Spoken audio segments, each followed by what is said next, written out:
A Rússia está em chamas. Estas imagens não são das linhas de frente, de Kiev ou Odessa.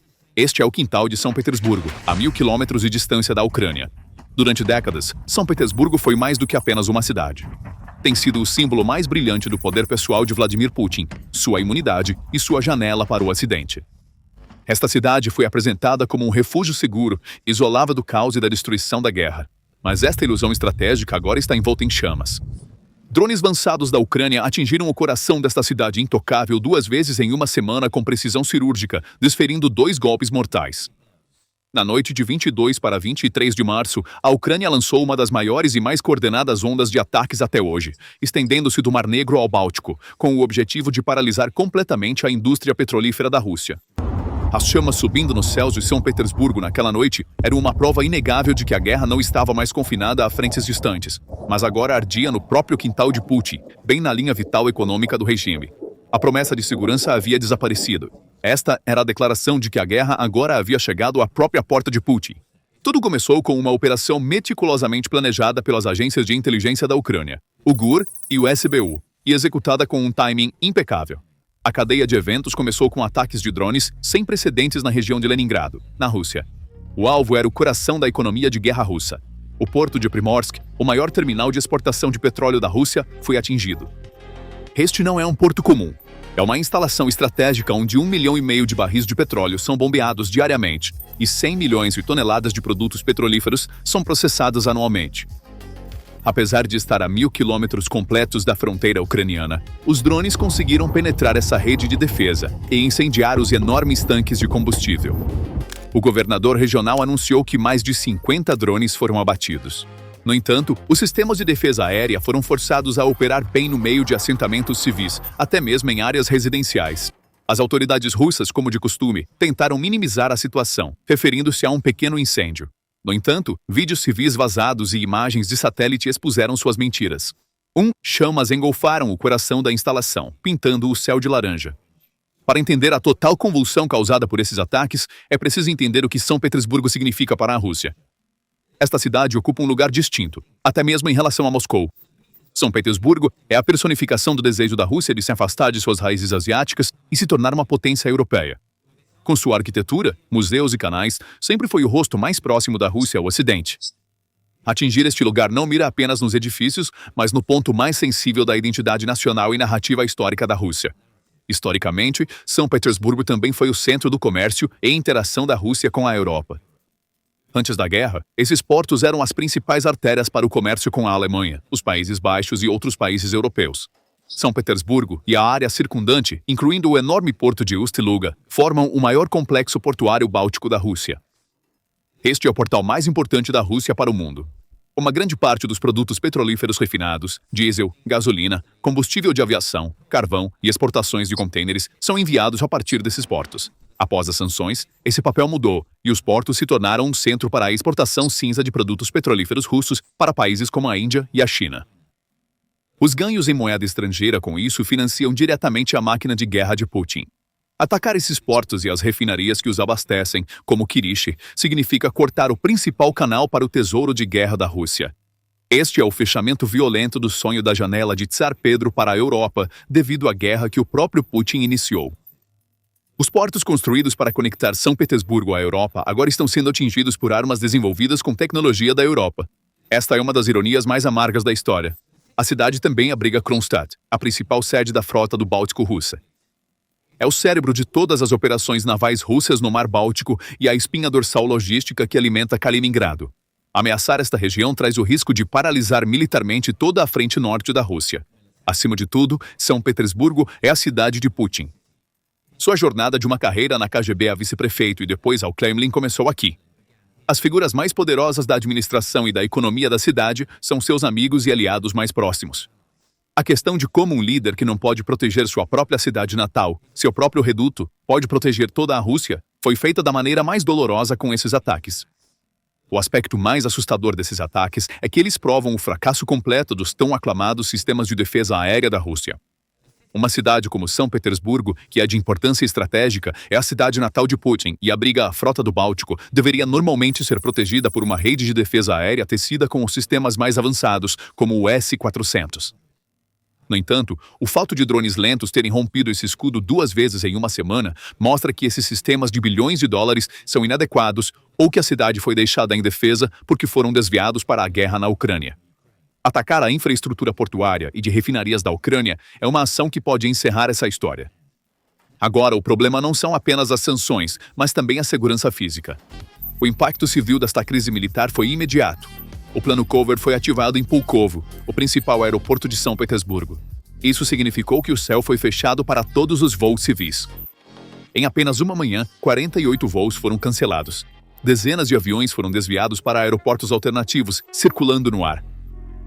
Dê uma olhada de perto nessas imagens que circulam nas redes sociais. Os terminais do principal aeroporto na segunda cidade mais prestigiada da Rússia se transformaram oficialmente em um campo de refugiados preso na fronteira. Com um total de 300 voos atrasados, a vida parou de repente. Milhares de pessoas passaram a noite em bancos nos terminais.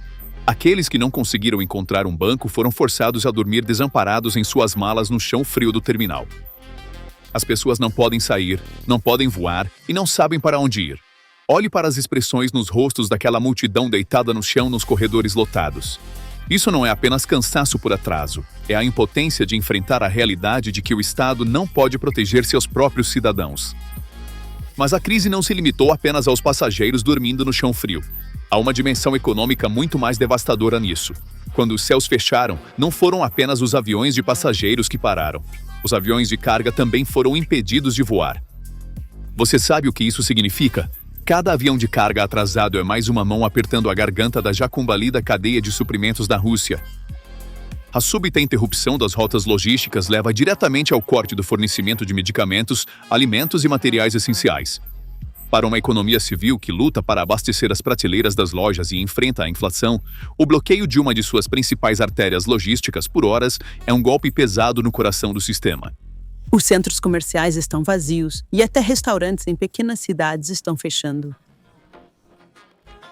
Este congestionamento no céu foi agravado por uma paralisia digital ainda mais severa no solo. A internet móvel foi subitamente e completamente cortada nas regiões de São Petersburgo e Moscou.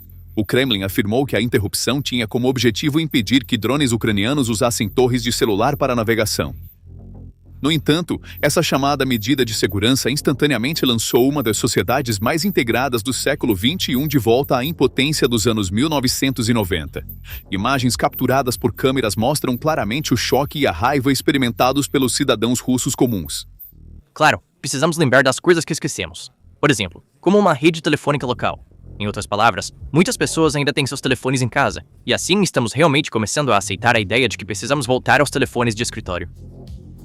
Diga-me, por favor, estão nos enganando? O que é isso nas minhas mãos? Um iPhone com Instagram, Telegram, WhatsApp, Google, caramba, e em princípio a internet ou é uma tábua debaixo de uma mesa bamba? Até quando as operadoras de telefonia móvel vão nos enrolar e tirar nosso dinheiro por um serviço inexistente? Nas últimas 3 semanas eu não tive internet. Nunca. Porque isso não é apenas um problema simples de conectividade. A infraestrutura de uma cidade inteira, serviços essenciais e a economia moderna colapsaram instantaneamente. Terminais de recarga online para cartões de transporte público ficaram fora do ar. As pessoas foram forçadas a ficar em filas nos guichês físicos, como na era soviética. Mas a crise atingiu um ponto muito mais mortal do que simplesmente não conseguir embarcar em um ônibus. Relatos de moradores de metrópoles gigantescas como Moscou e São Petersburgo revelam a extensão total do desastre. Os serviços de táxi, a espinha dorsal da vida moderna nas cidades, pararam completamente. As pessoas ficaram presas nas ruas no frio. Redes de entrega de alimentos no valor de bilhões de rublos foram cortadas como uma faca. E a parte mais aterrorizante, a linha vital de distribuição e entrega de medicamentos foi interrompida. Apenas pense no que isso significa. Os entregadores de medicamentos, a linha vital para os pacientes, não conseguem encontrar endereços. As farmácias não conseguem acessar os sistemas e pedidos urgentes não podem ser processados. Você pode chamar de medida de segurança uma ação que impede pacientes na sua própria capital de acessar medicamentos que salvam vidas? Isso não é uma defesa, é um golpe severo que o Estado deu ao seu próprio povo. Para entender a absurda e humilhante impotência que esse isolamento digital cria para as pessoas comuns, observe bem essa imagem tragicômica que circula nas redes sociais. A jovem no vídeo não consegue nem usar um banheiro público bem no coração de Moscou porque não pode pagar com cartão. No coração da Rússia, no centro da cidade, não há conexão. Os terminais de POS estão inativos. Comentários nas redes sociais como "Você queria a URSS? Bem, seus desejos estão se tornando realidade" têm se multiplicado. E você foi devolvido sem a internet. Agora você tem a URSS, desejos se realizam. No entanto, esse isolamento digital não se limitou a São Petersburgo. O exemplo mais claro de quão absurda e trágica essa situação se tornou vem de Sochi, do outro lado do país. Foi relatado que uma mulher que vive em Sochi dirigiu por horas até a vizinha Abkhazia apenas para enviar uma mensagem no WhatsApp e acessar o Instagram, onde inseriu um cartão SIM local para se conectar ao mundo. O protesto dela resume a situação. Nem o WhatsApp, nem o Instagram, nem o Telegram funcionam para mim É impossível, absolutamente. Esta situação marca o despertar daquela maioria silenciosa que nunca se interessou por política e tentou ignorar a guerra. A guerra já não é algo distante acontecendo nas linhas de frente. Está diretamente em seus telefones, contas bancárias e vidas diárias. Eles não estão mais apenas lamentando suas vidas passadas. Estão falando sobre escapar desta prisão digital e emigrar. Mas a verdadeira questão é, por que um Estado paralisaria sua própria economia e as comunicações de milhões de cidadãos apenas para parar alguns drones? A resposta está escondida por trás das declarações oficiais do Kremlin. Segundo críticos e especialistas em cibersegurança, a Rússia estava, na verdade, testando um sistema de lista branca, e é aqui que surgiu o detalhe crítico. Enquanto os telefones de todos se transformaram em tijolos durante a interrupção, os dispositivos aprovados pelo Kremlin, que já estavam pré-aprovados para a lista branca, conseguiram acessar a internet sem problemas. A audácia do deputado da Duma estatal Svintsov diante das câmeras também confirma este plano. Svintsov argumentou descaradamente que a falta de internet móvel não era um grande problema e aconselhou ao público: "Vocês podem voltar a usar linhas fixas para sua segurança." Então, por que Putin precisa de um teste tão radical? Porque ele teme mais uma revolta coordenada de seus próprios aliados do que ataques da Ucrânia. Cortar a comunicação é a única maneira de impedir qualquer mobilização social ou militar de se organizar. Se você acha que essa paranoia de golpe é apenas uma teoria abstrata da internet, basta olhar para as ruas de Moscou. No coração da capital, há uma atividade extraordinária ao redor das muralhas do Kremlin. De acordo com imagens vazadas para a imprensa ocidental e compartilhadas nas redes sociais, caminhonetes armadas com metralhadoras e soldados fortemente armados estão patrulhando perto do Kremlin. Na verdade, a situação escalou a tal ponto que atiradores de elite foram até mesmo posicionados na plataforma do mausoléu de Lenin.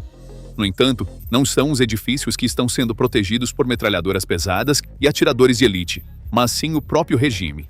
E o Kremlin está tentando trazer não apenas as ruas, mas também o mundo digital e sua própria mídia sob controle rígido com este clima de medo. Porque a paranoia começou a afetar até os apoiadores mais leais de Putin. Até mesmo os patriotas Z, os propagandistas do regime que apoiaram a guerra mais fervorosamente, estão agora se rebelando. Diante da proibição do Telegram, das interrupções na internet e da ruína econômica, esses blogueiros começaram a gravar vídeos raivosos criticando abertamente o governo. Até mesmo Ekaterina Mizulina, a principal blogueira oficial do Kremlin e a face da censura na internet, está reclamando das dificuldades de ficar sem internet. Além disso, a revelação de que o Max, o aplicativo de mensagens doméstico imposto ao público, é diretamente propriedade do sobrinho de Putin, expõe a realidade movida pelo lucro por trás dessas interrupções. O destino dos patriotas Z que criticam o sistema é uma lição de advertência.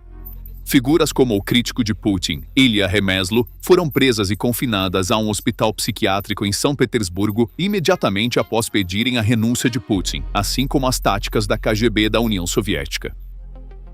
Tudo isso decorre da paranoia de Putin e do medo de um golpe. O que está acontecendo nos corredores escuros do Kremlin não se limita a apagões de internet e ondas de prisões. Há um quadro muito mais perturbador. Frequentemente nos deparamos com relatos de autoridades caindo de janelas ou cometendo suicídio em intervalos regulares. Desde 2022, dezenas de oligarcas, empresários, generais e altos funcionários morreram em circunstâncias suspeitas.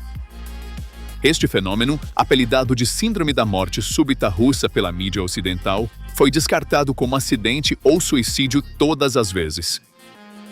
O presidente da Lukoil, Ravil Maganov, caiu de uma janela de hospital em 2022. Em fevereiro de 2025, Artur Priakin, chefe do Serviço Federal Antimonopólio da Carélia, morreu em circunstâncias semelhantes. Em julho do mesmo ano, Andrei Badalov, vice-presidente da Transneft, caiu da janela de sua casa em Rubliovka. E o incidente mais recente, o comandante da defesa aérea russa, general A.P. Leonov, pulou pela janela e nunca mais voltou. Quando você avalia esses incidentes individualmente, cada um pode ter uma explicação plausível. Mas quando vistos como um todo, o quadro que emerge é perturbador. A taxa de mortes não naturais entre as altas patentes do Kremlin está muito acima das normas estatísticas. É impossível saber com certeza se esses incidentes ocorreram por ordem direta de Putin, por iniciativas independentes dos serviços de segurança ou se foram realmente acidentes. Mas podemos dizer isto. Neste ambiente, ocupar uma posição nos escalões superiores do Kremlin está se tornando uma profissão cada vez mais perigosa. E enquanto o círculo íntimo de Shoigu está sendo sistematicamente expurgado, a escala desse perigo está se tornando ainda mais clara. Então, enquanto esse caos se desenrola lá fora, o que Putin está fazendo? De acordo com informações de fontes internas, Putin evitou ir à sua residência favorita de longa data em Valdai este ano. Em vez disso, ele está passando mais tempo em sua mansão de $1 bilhão em Gelendzhik, na costa do Mar Negro. A mídia ocidental descreveu essa estrutura, que possui enormes bunkers subterrâneos escavados nas rochas e medidas de segurança rigorosas, como um verdadeiro covil de vilão de James Bond. Ele agora está evitando reuniões presenciais com seus generais. Um vídeo divulgado em novembro que supostamente mostra Putin se reunindo com generais em um centro de comando na linha de frente também está sendo questionado. De acordo com fontes internas, a reunião foi na verdade filmada no complexo do Centro Nacional Russo em Moscou. Há milhares de guardas, patrulhas anti-drone e cães treinados ao redor deste complexo. Os protocolos de segurança foram tão reforçados devido a ameaças internas que a extensão da ruptura dentro da hierarquia de poder não pode mais ser ocultada. Então, a enorme paranoia de Putin é desencadeada apenas por inimigos internos? Não. Há uma nova onda vindo do outro lado do oceano, Donald Trump. Trump está fazendo movimentos bastante agressivos no cenário mundial visando a mudança de regime. Ele opera sob a filosofia de vou simplesmente eliminar o verdadeiro líder e trazer alguém com quem eu possa trabalhar. A derrubada de Maduro na Venezuela e o assassinato de Khamenei no Irã podem ser citados como exemplos dessa filosofia. Putin está observando esses eventos de longe e, segundo alguns analistas, ele pode estar concluindo que ele próprio poderia ser a próxima pessoa na lista de Trump. O que alimenta essa paranoia são os sinais criados pelas ações de Trump. Se um presidente americano está perseguindo uma estratégia de remover o líder de um país e substituí-lo por alguém viável, as elites de oposição da Rússia podem concluir que colaborar com Trump para derrubar Putin é possível. Segundo a avaliação do The New York Times, os Estados Unidos estão limitando a influência global da Rússia e interrompendo a estratégia de Moscou para parcerias estrangeiras. Para Putin, este é um ambiente que alimenta não apenas ameaças externas, mas também internas. Cautela é necessária neste ponto. Não há evidências concretas de que Trump esteja planejando um golpe na Rússia, mas as evidências de que Putin acredita em tal cenário estão crescendo. Todo esse medo de um golpe, bunkers subterrâneos maciços, assassinatos, generais caindo de janelas e paranoia global, se ao menos ficasse confinado aos frios corredores do Kremlin. Mas não acontece. A estratégia de sobrevivência de Putin é esmagar impiedosamente o povo russo comum, as ruas e a economia civil. Esta escuridão em Moscou não é apenas um problema de internet ou infraestrutura. É um retrato de um regime perdendo a fé em sua própria segurança interna, do círculo de confiança no auge do poder se estreitando. E a ironia está aqui. A paranoia de Putin poderia, em última análise, acelerar o próprio colapso que ele teme com suas próprias mãos. Ao purgar seus aliados, ele se isola. Ao fechar a economia, ele alimenta a raiva pública. Ao se esconder em bunkers, ele parece fraco. A história sempre nos ensina a mesma lição. O maior inimigo de um ditador não são as forças externas, é o seu medo de sua própria sombra. A paranoia destrói exatamente o que o líder busca proteger. Então, quais são seus pensamentos sobre esse jogo de poder único e a tempestade que se aproxima? A paranoia do Kremlin trará sua própria queda? Por favor, compartilhe suas análises e pensamentos nos comentários. Para ficar instantaneamente informado sobre as análises geopolíticas exclusivas da PPR Global, que são baseadas apenas em fatos e dados, inscreva-se no nosso canal e não se esqueça de ativar as notificações. Obrigado por assistir.